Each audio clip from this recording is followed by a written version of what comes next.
Tuesday, March 17th at 6:30 p.m. is the Easton Zoning Board of Appeals. I'm the Chair, Ryan Cook. The first item on the dock is a continuation of a special permit request for 305 Turnpike Street, so it's already been read into the record. Members sitting on this panel, continuing from last, myself, Mr. Kern, Mr. Kay, Mr. Hamburger, and Mr. Skinner. Is the applicant here or on the phone? So they are here, Chair. I have them through speaker here. Alex, if you could just state for the record your name and your affiliation. Yes, Alexander Cabot, and I am managing partner of Crown Communities, doing business as ECAT Communities.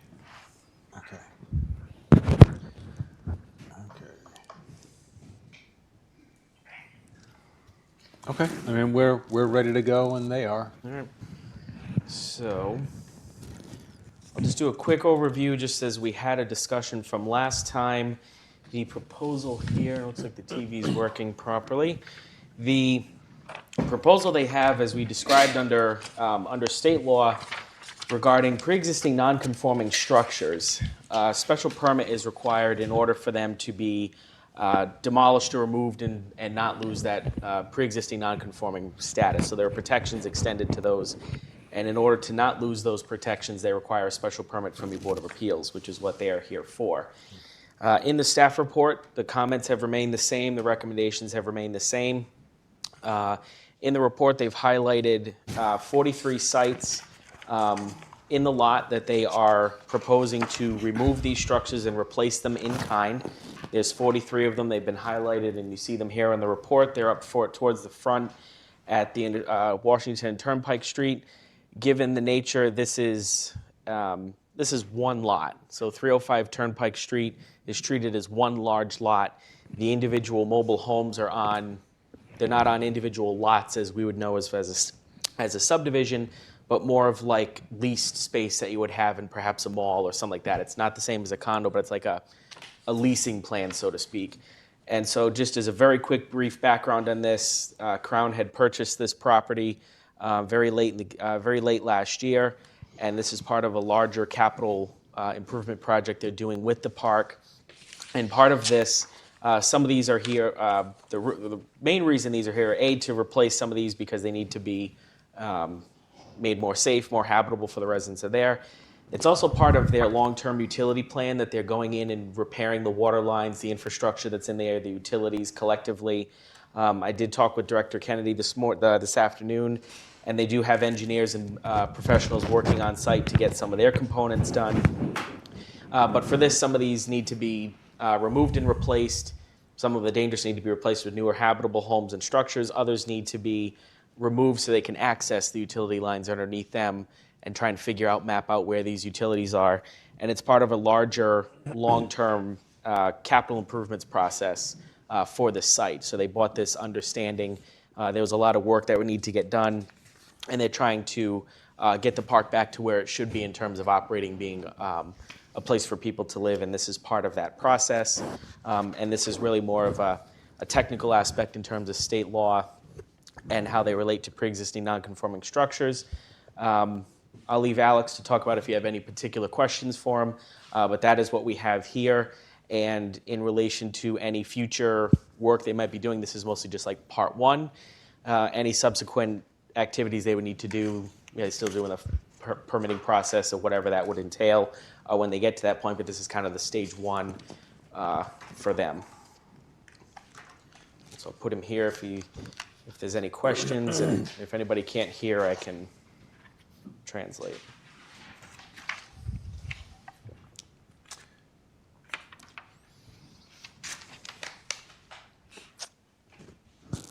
Does the owner have anything that he wants to state on this, or? Yeah, Alex, do you have the floor is kind of open. Do you have anything that you want to add, or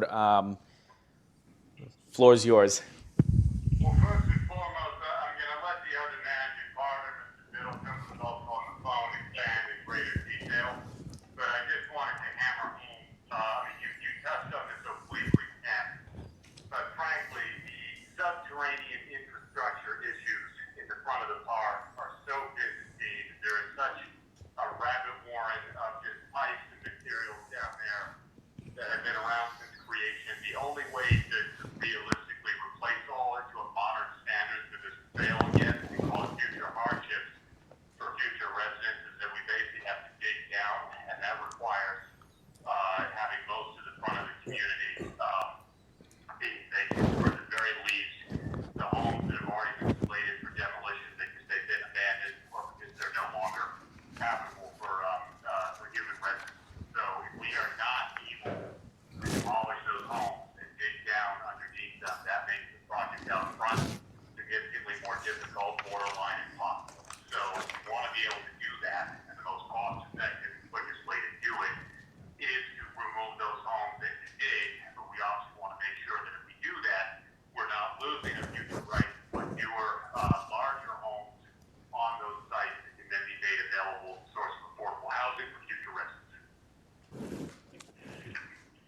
Okay. Yes, that is correct. Okay. If they have nothing else to, We want to fix the problems that have existed in that park for some time, and we want to do it right. So this is an opportunity to come in and put in a brand new system that's, again, last the test of time and make this a nice place to live for everyone. all right. If the owners have nothing further, I'd like to open it up for public questions from anybody from the audience. Sure. So if you want to come up to the microphone, state your name and address. My name is Edward Wolber. I own the property behind that and adjacent to it. And could I get I had a stroke, that's why my speech is not. That's okay. Could I get a map of that so I know what they're doing? It is public record, so you can pull it off the permitized server.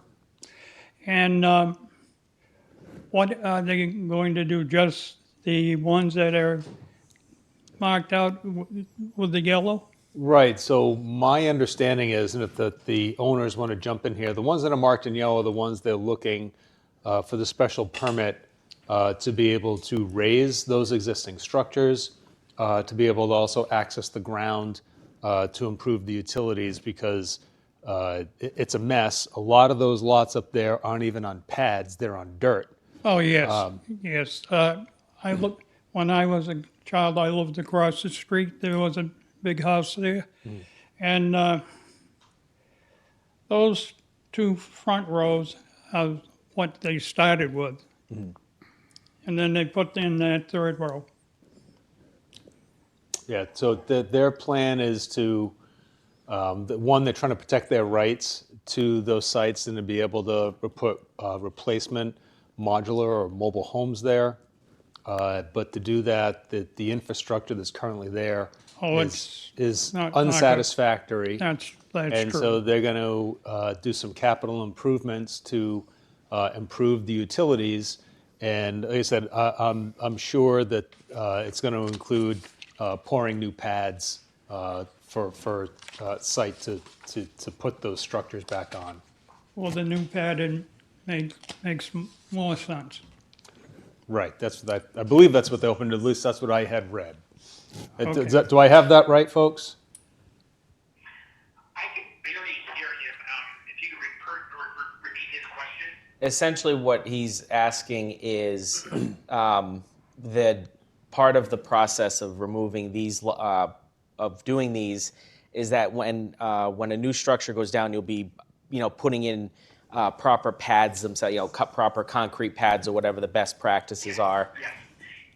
It's all going to be HUD-approved lots with foundation. That's correct. Either poured pad or pillars. Yeah. Yeah. The federal standard, just so you know, by housing here through Massachusetts. Yes, it will be completely new and all that. So they are replacing the electric and the sewerage and the water all at once? That's part of their process, yeah. Okay. All new water lines, all new sewer lines, and we're trying to, our preference would be to do underground utilities, underground electric, so no overhead electric. That's a good idea. Yeah. If you'd like, you can have this copy, Yes, sir. and I marked it for you. Thank you. That's easier to see. Thank you. Welcome. Thank you. Yeah, Ryan, I don't think he gave his address. Oh, 351 Purchase Street. here we go. Thank you, sir. That's it. That's just for the record. Yeah. I've lived there for 75 years. Nice. Okay. Well, Neighborhood. A newcomer, yeah.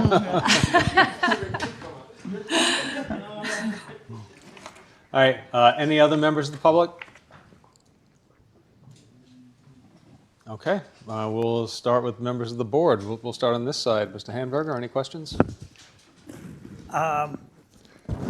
When the project The utilities are installed and the pads are the units going to be owned by different individuals, or are they going to be owned by the community?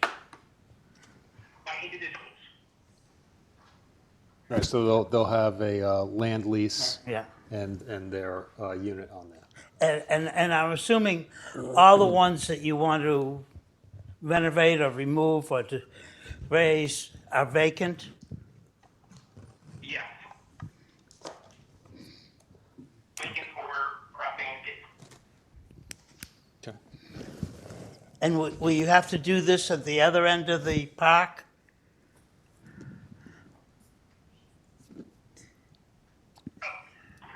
Repeat that one question? Abandoned or Is this the whole park that's going to be renovated, or is other sections? the front section. Okay. Okay, and I assume the other sections are functional. Yes. They still need a little bit of upgrade, but it's not as tight. Right now, the 43 homes approximately could be at 10 to 15 feet apart. We're asking for to be able to do light to light, but in actuality, we will probably have to redesign the whole front, and we'll probably be left with. We try to do off-street parking as well, so we could end up with 43 or 23 to 30 homes that we could put back in that spot after we redesign it and upgrade the utilities. So we are going to lose some homes, but we don't know the exact number. That's why we're asking for light to light. But in reality, it's going to be it's going to be less than what is currently there. We just don't know how much less. And sir, to your point, the application that's under discussion for a continuance of use is a matter of public record. So I imagine someone from the town can furnish you with our application, and that will show you exactly what lots and questions we're discussing. They're almost entirely on the first 2 or 3 streets as you drive in through the front of the park, the east side of the park. You all set? Yeah. All right. Mr. Kay? I think where we got hung up last time was we were asking about, the building department had said that it was incomplete because the applicant had not applied for demolition permits for units that were previously removed. And I just thought I'd ask what's going on with that. I don't know if they heard. Did they? Alex, what about those three? So I know when you talked to Kevin, there were some units that you had already removed prior to this application, and I think you had just referenced that those you had taken out because you needed access to the utilities and you weren't planning on putting those back. Is that correct? Actually, in point of fact, sir, we would like to eventually utilize those lots. My recollection, and you might remember that we met with a number of representatives in the town on December 4th of last year. My recollection of the meeting was we had been eager to get rid of those homes because they were all not fit for human habitation. We needed them out of there as soon as possible. And my understanding was essentially if we applied retroactively for demo permits, those permits would be processed and a continuance of use would be extended for those homes as well. That was my understanding, and I'll let Keith speak for himself, but I think that's his understanding as well. And that, yes, and that is part of the 43 homes that we're talking about, or the 43 lots that we're speaking of. Okay. So, And permits were applied for and submitted. okay, so the three that were this is Cape Federoff. The three that were demolished are listed in your application among the 43, and you're just seeking retroactive application. Okay, all right. The permit was submitted before they were completely demolished, if you will. Oh, okay. I think those are the ones that the members of the HOA last time were saying had missing roofs and had squatters in them and other problems.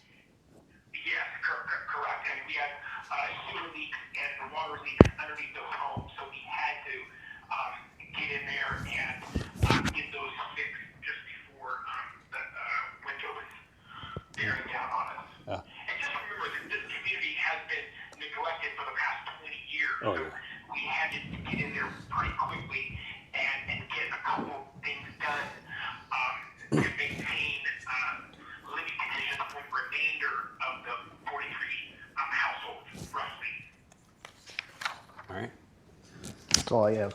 Okay. And I will add, I think everyone knows that there's been a massive issue with water leaks down there that we are working to fix as we speak. Several of the worst leaks were under those homes in question, which to Abe's point again speaks for why we had such a clear and present need back in December to get those homes moved as soon as possible. Okay. Mr. Skinner? I don't have any additional questions. Okay.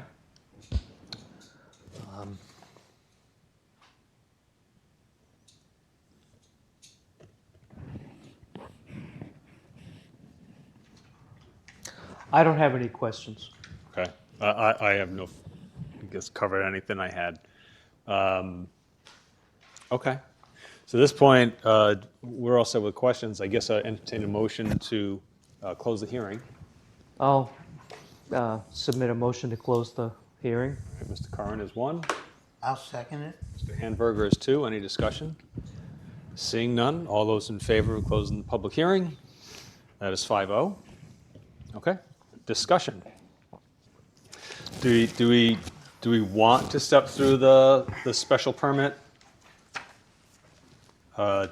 item by item, or does someone feel confident to make a motion? Well, I would feel confident to make a motion to approve.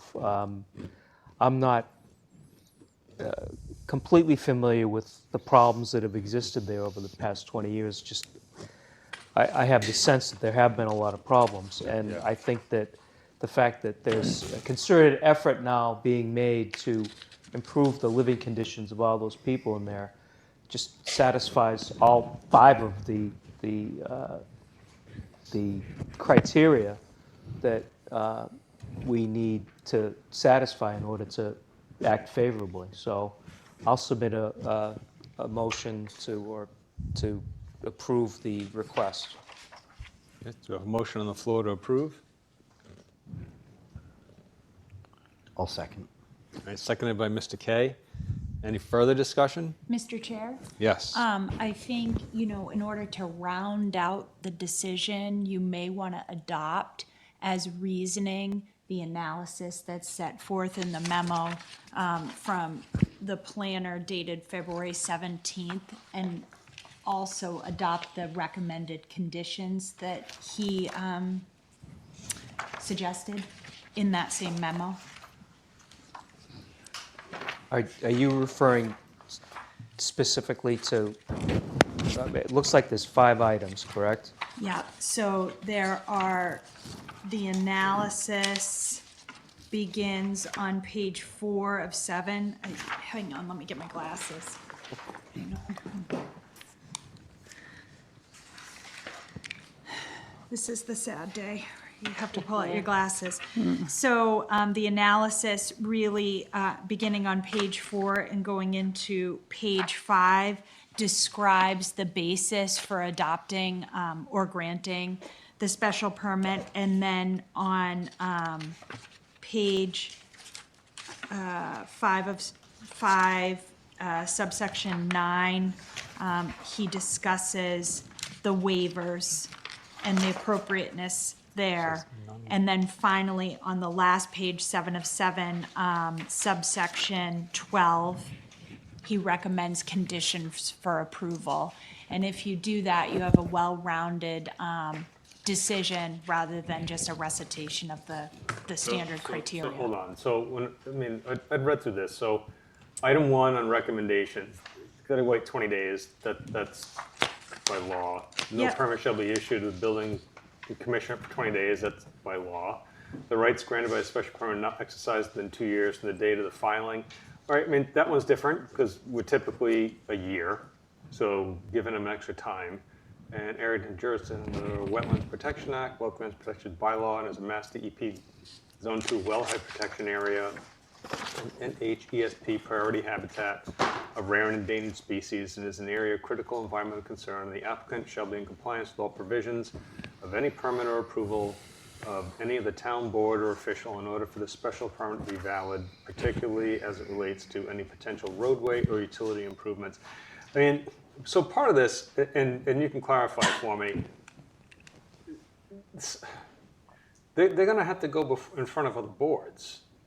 And so, you know, I've adopted the not putting a bunch of onerous conditions onto an approval that other boards are going to handle that are beyond our jurisdiction. Sure, we can add any condition we deem appropriate, but if there are other, I mean, they're going to have to deal with wetlands because it is a wetlands protection area. Sure. So they're going to have to go to the state, and they're going to have to deal with the Conservation Commission, and the Conservation Commission will have that stuff. I don't necessarily. Again, my personal opinion, and I'm not the final arbiter here, but I don't think we need to add conditions that the other boards are going to be in charge of.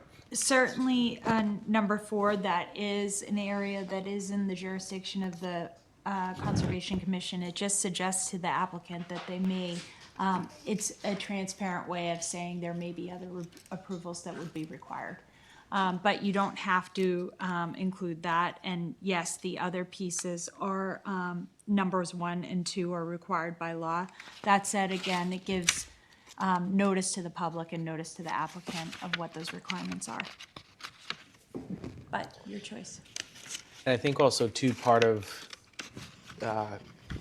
condition 4 with the typical standard, the comment would typically start with the second half of that statement saying the applicant shall be in compliance with all other provisions. That, excuse me, there was more of just an FYI because they know that this is being done.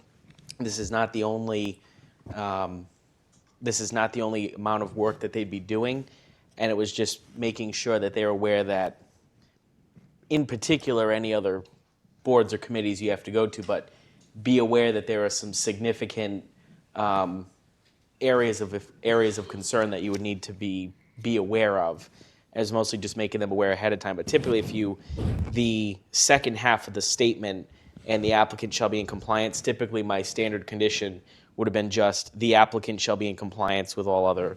So the second half of that statement is typically what that 4th recommended condition is, and if you felt the need, you could just cut the first half off and do the recommended condition of the applicant shall be in compliance with all other provisions, etc. So, Suzanne, so typically when we write a decision, at the end of it, it typically says on there the 20-day time periods. That's standard rote language that is written into any decision. The only one on here that I see that's an extension is number 3, exercising the special permit within 2 years. Is typical statute says it has to be exercised within 1, or you need to ask permission to extend it. So I mean that's certainly reasonable. And again, the 4th, does this have to go? Do they go in front of the planning board and site plan review and all that? Because that's not a new. It's not a new project. No, for this particular petition, no. But it's the other work that they might be doing, if they do utility work, or if they do further utility work or other. All right. So when someone's going to do underground utility work, they're going to apply to the building department for subsurface work, and then in the building department at that point, if they're near wetland, like. Who determines what additional bodies they need to go to for permission on stuff like that? Well, typically it's a sign-off that we get from building. Environmental planner gets a sign-off. Okay. There's a series of sign-offs at the top. I believe it's section 4, if I remember correctly. I'm fighting a sinus congestion. There's agency comments, and those are typically the permit eyes sign-offs that we get whenever something goes into building. So then the environmental planner would have the sign off on those, on anything that would go through. Right. So I mean, so that is the environmental planner's job to review that stuff. Yeah. So it's not really and again, this is just me, and anybody here can disagree with me, perfectly fine. But there's a reason we have a process for all these permits to step through the different bodies. Each of those bodies is supposed to be doing their job. I don't see it's our place to be overseeing their jobs before they even do their job. That's me. I'm open for comment or change or anything. Mr. Skinner? I agree. I think 1 and 2, if it's already in, if we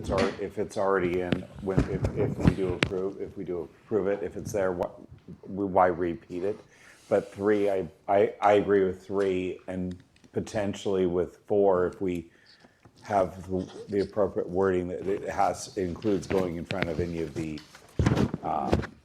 wetlands and the conservation committee. So if we already have 1 and 2 kind of already in there, if we do. Well, those are boilerplate language that are Yes. always in there. So so if it's already in there, we don't necessarily have to vote. We don't have to vote for it. Correct. But at least 3 would, because if we're allowing them the extra year to kind of memorialize that piece of it, and I mean, I agree. Just in this situation where it's right near the wetlands, it's it's going to be impacted by it.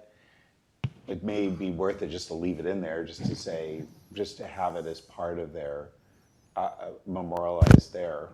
They're going to have to go in front of it, in front of the wetlands and the conservation. Again, as you step through, I remember when they do this by folders, and now you see it by permit eyes.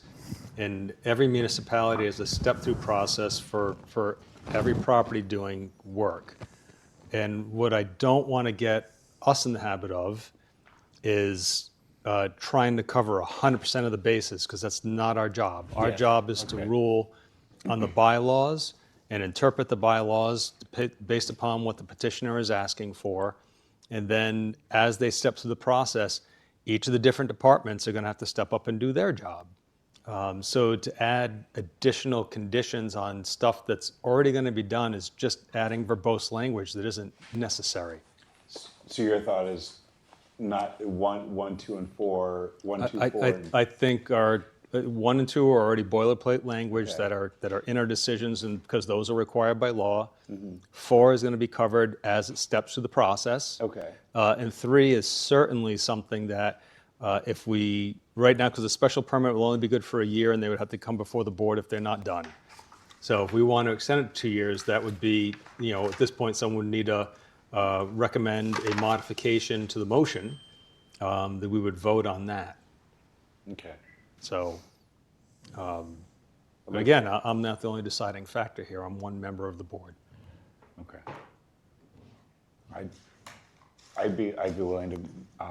It's amending the motion. So amending the motion. Amending the motion to include number 3 on one of the conditions of approval.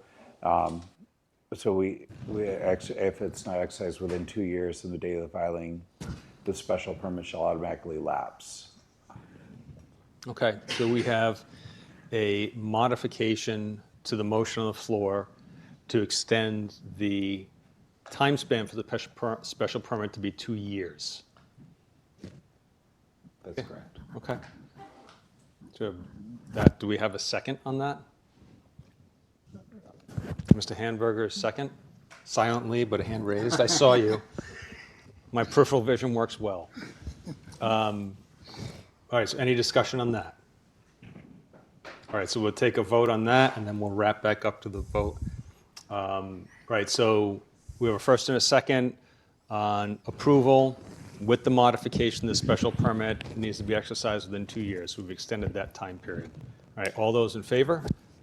All right, so that's 5, and then we'll wrap back to the original motion that has been modified. All right, so all those in favor? That is 5-0. Okay. So I think that is, that's a wrap on this one. Great. All done, Alex. There you go. Appreciate that. Thank you so much. Will we receive a copy of that as well? Yep. Perfect. Thank you, gentlemen, so much. We really appreciate it. Look forward to making that back to you. beautiful for the community itself and for the kids to live here. All right, gents, thank you. But not least, happy St. Patrick's Day, everyone. You Thank as you. well. Have a good evening. Thank you, guys. Yep. Yep, Bye. before, Ken, It's Heath. It's in the, yeah, it's in my emails and stuff, yeah. All right. Thank you so much. thank you. You. You're welcome. All right, next up, 41 Washington Street. Is petitioner here? All right, step on up. Would you like me to read it? Yeah, we'll do that. All right, Mr. K, would you please read special permit SP 26-66433, 41 Washington Street, into the record? I will. The Board of Appeals will hold a public hearing on Tuesday, March 17, 2026 at 6:30 p.m. at Easton Town Hall, Colleen Corona Boardroom, 136 Elm Street, Easton, Mass. On a petition of Robert Vieira, petitioner, and JBRV Real Estate LLC owner for the property located at 41 Washington Street, Easton, Assessors Map 45U, Lot 5, for a special permit pursuant to Mass General Laws, Chapter 48, Section 9, and Easton Code Book, Section 235-54, Capital B, subsection 2, and Section 235-56, and Section 235-18, Capital D, Appendix A1, Table of Use Regulations, Capital G4, to allow redevelopment and continued use of the site as a landscape yard office. The agenda will be posted at least 48 hours in advance of the meeting. The proposal also requires special permits from the Planning and Zoning Board and will be heard at a separate public hearing in the future. Comments. Affordable Housing Trust not applicable. Board of Health recommends. Building Department recommends. DPW no comment. Environmental Planner recommends. Fire Department not applicable. Historical Commission notes incomplete. Demolition review by Historical Commission of proposed demo of structure more than 75 years old requires staff notes. Petitioner demo structure more than 75 years old required. And then the staff notes, petitioner has filed in permitize demo permit application 26-66844 and it's scheduled for, I guess, hearing on March 19, 2026. Planning and Zoning recommends. Police Department not applicable. Water Department no comment. Okay. All right, so whenever you're ready, name, address, and we'll get going. Good evening, everyone. My name is Stephanie Hoban. I am here representing Strong Point Engineering Solutions and Mr. Vieira for the proposed redevelopment of 41 Washington Street. Right now, it is a single-family home with an office in the back and a yard, a landscape yard. It's currently functioning. And our plan is to, show. So if you see it, just also for reference, if you're looking at this picture, on your right is Roach Brothers, the Roach Brothers Plaza.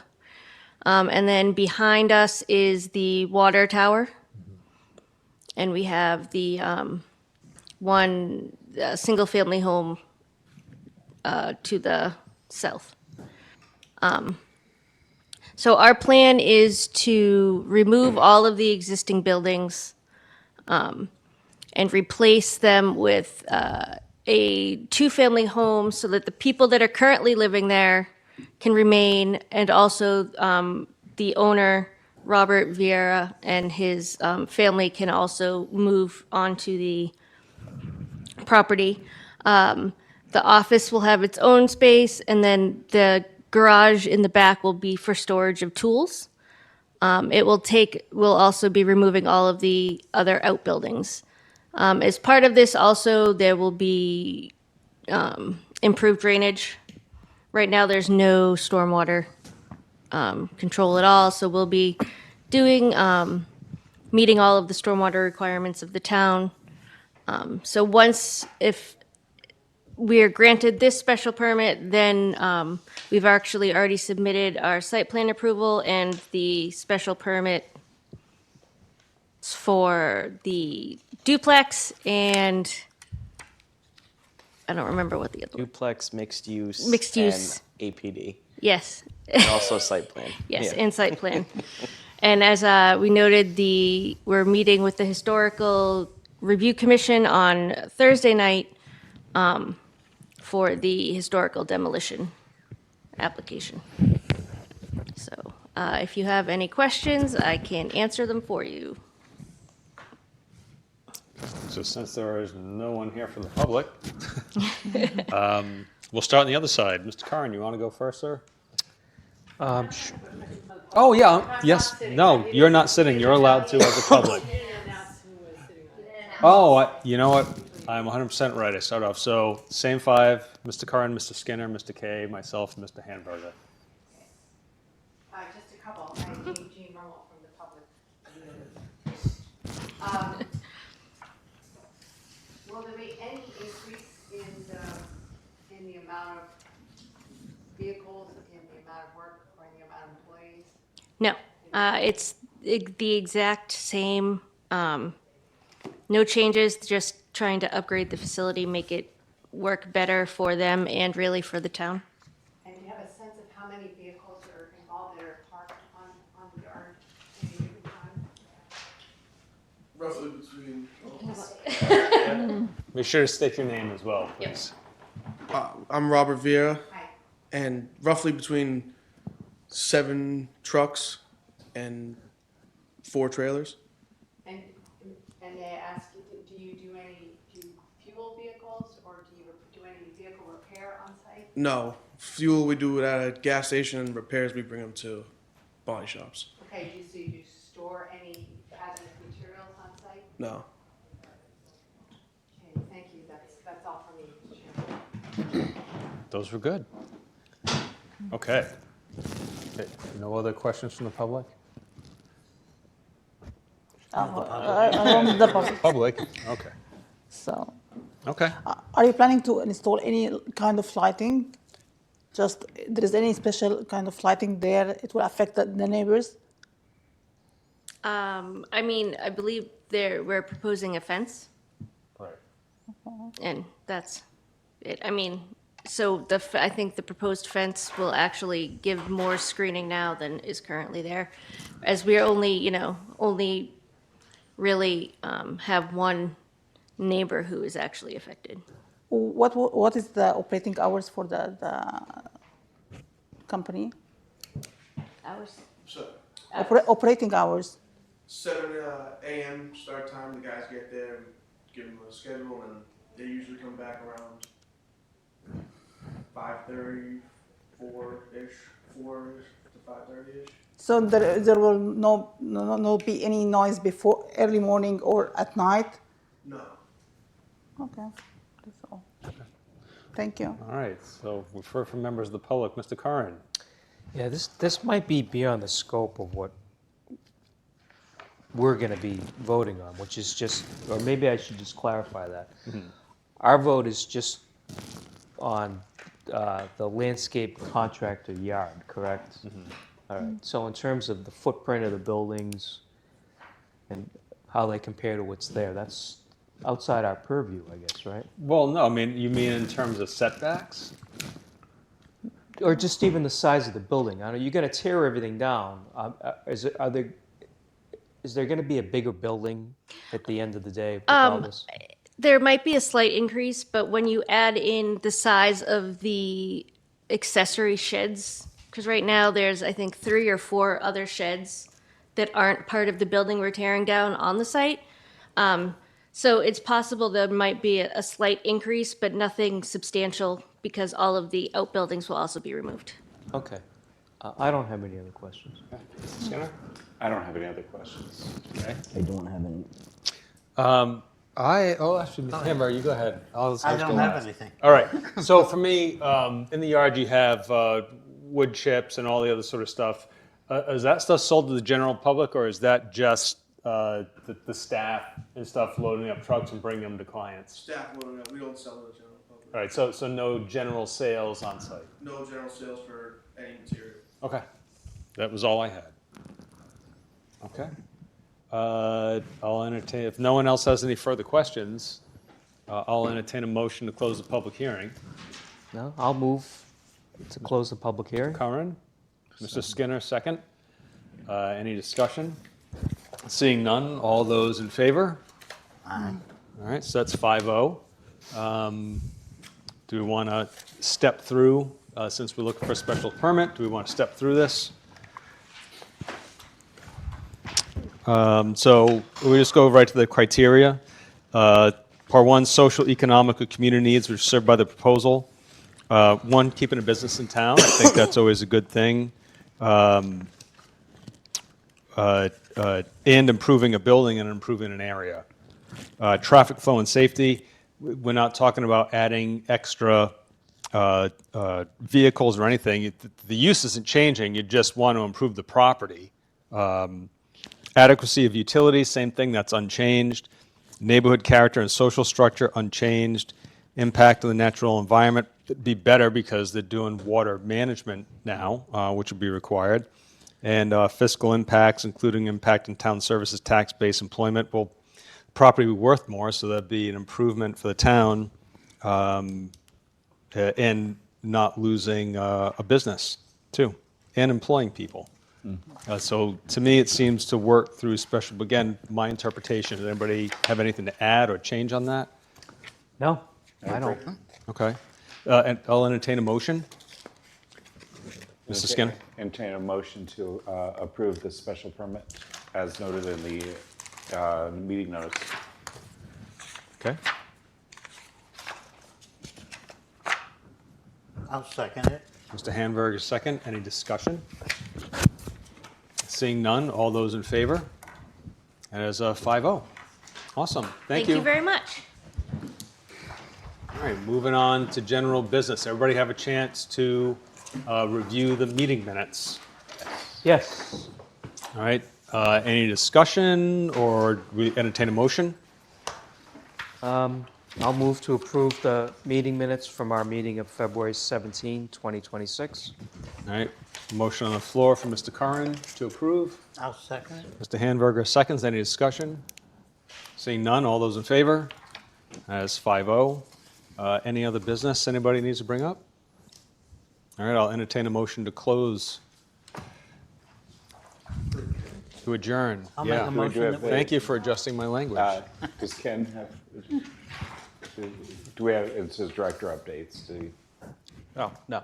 I just want to give you a Hey, I threw it out there. All right, so Nope. we have a motion to adjourn. Do we have a second? second. Second by Mr. Skinner. Mr. Right. Hamburger. All right, all those in favor? Thank you, everyone.